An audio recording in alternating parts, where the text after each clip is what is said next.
One piece chapter 1160 finally आ चुका है, जिसका हमें बहुत सालों से इंतजार था। अब वो इंतजार फाइनली खत्म होने जा रहा है। गॉड वैली इंसिडेंट एक ऐसा मिस्टीरियस इवेंट जिसके ऊपर वन पीस कम्युनिटी में हजारों थ्योरीज बनी, और हमें इस चैप्टर में मिलता है डेविड क्लैन का सच और सबसे बड़े क्लैश की शुरुआत, rocks pirate versus world government. तो चलिए इस वीडियो को शुरू करते हैं without wasting any more time. इस चैप्टर का नेम है द गॉड वैली इंसिडेंट, और इस चैप्टर की कवर स्टोरी में हमें यामातो ओडिन की श्राइन विजिट करती हुई दिखाई जाती है। और अब हम चलते हैं मेन स्टोरी पे। तो चैप्टर वहीं से शुरू होता है जहाँ से लास्ट चैप्टर खत्म हुआ था। यहाँ पे master of ceremony David clan के 8-9 मेंबर्स को स्टेज पर लेकर आता है, एंड उन मेंबर्स में से एक था किड टीच और उसकी मदर। वैसे टीच की मदर काफी हद तक रॉबिन की तरह लग रही है, बस उसके हेयर थोड़े मैसी हैं। ये चीज देख के टीच बहुत ज्यादा डरा हुआ है, और हम उसे गलत भी नहीं बोल सकते, वो बस एक बच्चा ही है। और जो हम लोग पहले टीच को बहुत ज्यादा हेट करते थे, अब वो हेट भी चेंज होती जा रही है। अब हमें समझ में आ रहा है ये टीच क्यों करता था ऐसा। उसने पहले रॉजर के सन एस को मारा, उसके बाद व्हाइट बियर्ड को। वैसे एस को तो उसने नहीं मारा, लेकिन उसने अपना रिवेंज तो ले ही लिया। और हमें आगे तो पता चलेगा ही कि व्हाइट बियर्ड ने रॉक्स को सच में बिट्रे करा था या कोई और ही बात थी।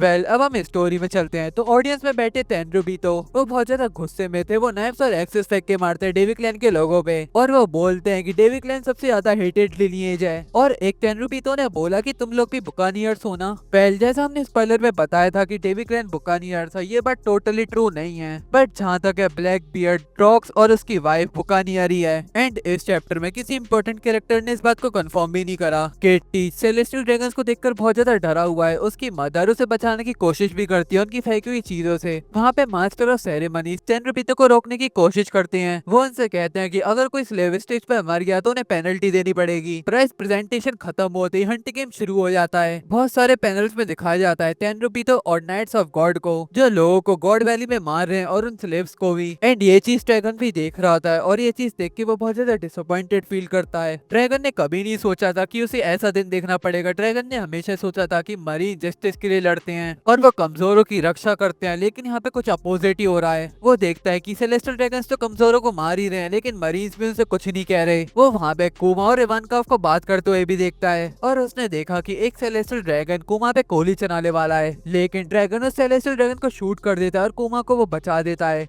वैसे उसके हाथ में कोई रियल गन नहीं थी, उसके हाथ में एक ट्रैंकुलाइजर गन थी जो हमने पहले भी देखी थी, और उससे वो किसी को भी बेहोश कर सकता है लेकिन मार नहीं सकता। वेल, जो भी, उसने सेलेस्टियल ड्रैगन को उनकी टेरिटरी में ही शूट करा in front of Knights of God, so many marines and Goro से। वेल, जो भी कहते थे कि ड्रैगन कुछ नहीं करता, तुम देख लो भाई ड्रैगन कितना बड़ा लेजेंड है वन पीस में। उसने कुमा को बचाया, शेंक्स और शैम्बरॉक को बचाया, साबो, लूफी और पता नहीं कितने लोगों को बचाया उसने। और अगर आपको कुछ चैप्टर्स पहले की बात याद है जहाँ पे इमो ने बोला था कि मरी जोस पे अटैक कर दिया किसी ने, उसने बोला था कि मरी जोस आंख में जला, और मोस्ट प्रोबेबली वो ड्रैगन नहीं किया होगा। और मैं सच बताऊं तुम्हें, जहाँ तक लगता है कि ब्लैक बियर्ड भी इमो पे अटैक करने वाला होगा, क्योंकि एक तो उसका क्रू जो बहुत ज्यादा ब्रोकन है, और फिर उसके दो बहुत ज्यादा broken devil fruits, and currently मरी जोस पे ड्रैगन भी अटैक कर रहा है। तो क्या हो सकता है, आप ही सोचो। वेल, टॉपिक को चेंज ना करके मेन स्टोरी पे आते हैं, और अब हमें एक एपिक डबल पेज दिखाया जाता है जिसमें रॉक्स गॉड वैली पे आ जाता है। वैसे ये सीन हमने पहले भी देख रखा है चैप्टर 1096 में, जहाँ पे रॉक्स, रॉजर और गार्प आते हैं एक साथ। यहाँ पे रॉक्स आते ही बोलता है, सुनो सब, यहाँ पर हमें मिलेगी शाकुयाकू और ट्रेजर और डेविल फ्रूट्स भी। अभी लड़ने का क्या फायदा, फिलहाल कोऑपरेट करते हैं, वापस जाके सबको इक्वली लूट बांट लेंगे। फिर बारबेल बोलता है, हम शैकी को कैसे बांटेंगे। फिर शिकी बोलता है, इसका जवाब तो बिल्कुल सिंपल है, वो उस बंदे को ही पसंद करेगी जिसने उसकी सबसे ज्यादा मदद करी। फिर सिल्वर एक्स बोलता है, तुमने बिल्कुल सही कहा, इस वजह से तुम सब दूर रहो। जॉन उससे बोलता है, नहीं, शैकी इस बंदे को पसंद करेगी जिसके पास सबसे ज्यादा ट्रेजर होगा। फिर हमारा गूनर व्हाइट बेड बोलता है, जो करना है वो तुम करो, मैं तो उसे बस एक दोस्त की तरह बचाने जा रहा हूँ, लेकिन अगर वो मेरे पीछे पागल हो गई तो इसमें मेरी कोई प्रॉब्लम नहीं होगी। फिर ग्लोरियोसा बोलती है, अगर मैं शैकी को बचाऊं तो रॉजर मेरा शुक्रिया जरूर करेगा।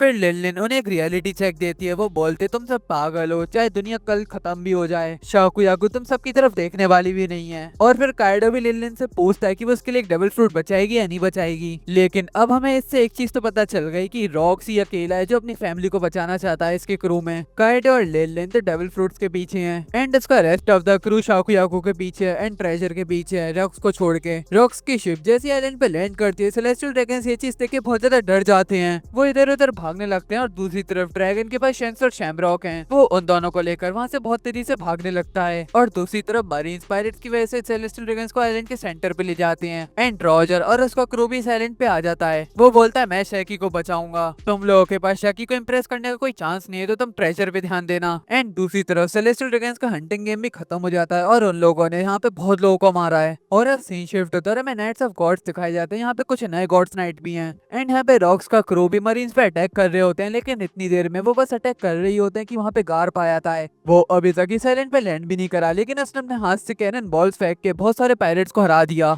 एंड गार्ब के संग गार्ब की फ्लीट भी है। ये चीज देख के मरीज तो बहुत ज्यादा खुश हो जाते हैं, लेकिन पायरेट्स बहुत ज्यादा डर जाते हैं और ये वाला चैप्टर यहीं पे खत्म हो जाता है। वेल चैप्टर खत्म हो गया, लेकिन मेरी वीडियो नहीं। गॉड वैली का बिल्डअप अब पूरी तरीके से कंप्लीट हो चुका है। रॉक्स भी आ गया, रॉजर भी आ गया और गार्ब भी आ गया है यहाँ पे। एंड अब हमें सारे रीजंस भी पता है कि गॉड वैली क्यों स्टार्ट हुआ था। लेकिन ये वाले चैप्टर अब भी बहुत सारे क्वेश्चंस छोड़ के गए हमारे लिए। एक तो डेवी क्लैन की मिस्ट्री, क्या डेवी क्लैन बुकानियर्स है या उनका कोई अलग ही क्लैन है, ये तो हमें आगे पता चलेगा। और वन पीस के फैन बेस में ड्रैगन को बहुत ज्यादा क्रिटिसाइज करा जाता था उसके कुछ ना करने के लिए, लेकिन अब देख लो उसने 17 की एज में ही एक सेलेस्टियल ड्रैगन को शूट कर दिया। टैंक्स और शैमरॉक को बचाया, लेकिन हमें ये नहीं पता चला अभी तक कि शैमरॉक सेलेस्टियल ड्रैगन की साइड कैसे गया। एंड फिर हमें नाइट्स ऑफ गॉड भी रिवील हुए और ये वाली फाइट बहुत ज्यादा इंटेंस होने वाली है। पहले नाइट्स ऑफ गॉड, फिर गार्थ, फिर रॉक्स, फिर रॉजर। वेल मैं सही बताऊं तो मुझे यही लगता है कि गॉड वैली इनका क्लैश झेल ही नहीं पाया, क्योंकि ये इतने पावरफुल लोग हैं सारे के सारे। ईमू को गॉड वैली वाइप आउट करने की जरूरत ही नहीं पड़ी होगी। ओवरऑल इस चैप्टर में सारे मेन प्लेयर्स आ चुके हैं और अगले चैप्टर में वाली फाइट स्टार्ट भी हो जाएगी जहां तक है। अगले हफ्ते ब्रेक है। वैसे अगर आपने वाला चैनल सब्सक्राइब नहीं कर रखा तो जल्दी से कर दो, क्योंकि आपके लिए मैं ऐसी अमेजिंग वीडियोस लाता रहूंगा। और लाइक भी करना बिल्कुल भी मत भूलना। मिलते हैं आपसे अगली वीडियो में, तब तक के लिए बाय बाय।